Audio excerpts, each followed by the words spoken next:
चलिए, आज बात करते हैं मोहम्मद बिन कासिम की। एक ऐसा नाम जो किसी के लिए हीरो है तो किसी के लिए विलेन। सोचिए, सिर्फ 17 साल की उम्र और उसी कमान मिली भारतीय उपमहाद्वीप पर चढ़ाई करने की।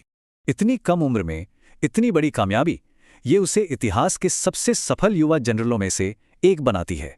कासिम एक ताकतवर कबीले से था और उसे ट्रेनिंग दी थी उसी के चाचा हज्जाज बिन यूसुफ ने। तो सवाल ये है कि आखिर उमैयद खिलाफत की नजर सिंध पर पड़ी ही क्यों? कहानी शुरू हुई समुद्री डाकुओं से। जब राजा दाहिर ने एक्शन नहीं लिया तो फैसला हुआ जंग का। कासिम को मिली एक जबरदस्त फौज, इसमें घुड़सवार, ऊंट और नौसेना सब शामिल थे। और ये अभियान बहुत तेज था। 1 साल के अंदर ही कासिम ने सिंध के दिल तक पहुंचकर राजा दाहिर को हरा दिया। लेकिन असली कहानी तो जीत के बाद शुरू होती है। कासिम सिर्फ एक विजेता नहीं, बल्कि एक प्रशासक भी था।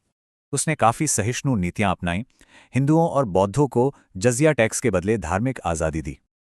लेकिन जब कासिम अपनी कामयाबी की बुलंदी पर था, तब उसकी किस्मत का फैसला कहीं और हो रहा था। उसके संरक्षक यानी चाचा हज्जाज और खलीफा अल वलीद दोनों की मौत हो गई और कासिम अकेला पड़ गया।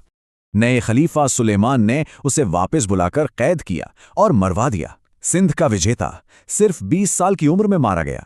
कासिम के इस अभियान ने भारतीय उपमहाद्वीप में इस्लाम की मौजूदगी की नींव रखी, जिसने इतिहास को हमेशा के लिए बदल दिया। और यहीं से उसकी विरासत बंट जाती है। पाकिस्तान के लिए वो एक नेशनल हीरो है, तो भारत के लिए एक हमलावर। तो एक ही इंसान, हीरो भी और विलन भी। इतिहास एक 17 साल के लड़के को आखिर कैसे याद रखे, ये सवाल आज भी कायम है।